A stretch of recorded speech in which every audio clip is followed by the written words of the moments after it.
గొప్పది. So when we come to worship the Lord, మనం దేవుని ఆరాధించడానికి వచ్చినప్పుడు we must think of the great things that He has done in my life. ఆ దేవుడు మన జీవితంలో చేసిన గొప్ప విషయాలను మనం ఆలోచించాలి. I never thought that I will born in this family.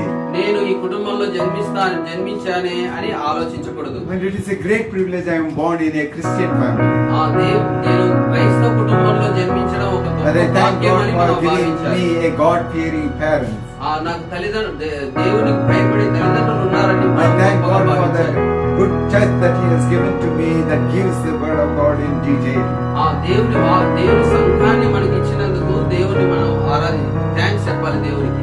When I think of the people in this world suffering in the hospital so much, ఈ లోకం గురించి మనం ఒకసారి ఆలోచించినప్పుడు చాలా మంది హాస్పిటల్స్ లో so ఉన్నారు. many people with different sorts of diseases, వివిధ రకాల రోగాలతో ఎంతో మంది హాస్పిటల్ లో so ఉన్నారు. many people out of their memory in psychiatric hospitals, psychiatry problem తో కూడా వాళ్ళకి మెమరీ లాస్ అంటే and so many people గుర్తు that లేకుండా have ఉండే met with రోగాలతో ఉన్నారు. accident and fracture and are laid in the bed. చాలా మంది యాక్సిడెంట్ తో బెడ్ లో ఉండే వాళ్ళు ఉన్నారు.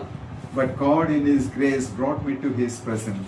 దేవుడు తన కృపల ద్వారా మనల్ని ఇక్కడ తీసుకొని And వచ్చినాడు. what a great privilege. చాలా ఎంత గొప్ప ఆధిక్యత ఇది. I am in the presence of God. దేవుని సన్నిధిలో నేను ఉన్నాను. So that sort of thinking and memory that kindles my spirit to face the Lord with gratitude and thanksgiving.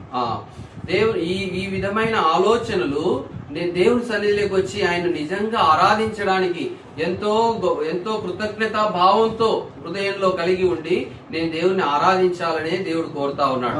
And that's why it says, అదే ఇక్కడ చెప్తా ఉన్నాడు. how great is thy goodness. నీవు సిద్ధపరిచిన మేలు ఎంతో గొప్పది. It's good to know that the Lord has done great things to me. దేవుడు నా జీవితంలో కూడా చాలా మేలు చేశాడు. For whom? ఎవరికి? That's what it says. ఎవరికి? Which thou hast laid up for them that fear thee. నీ యందు భయభక్తులు గల వారి నిమిత్తము. That is the thing. If I have a reverence for the Lord,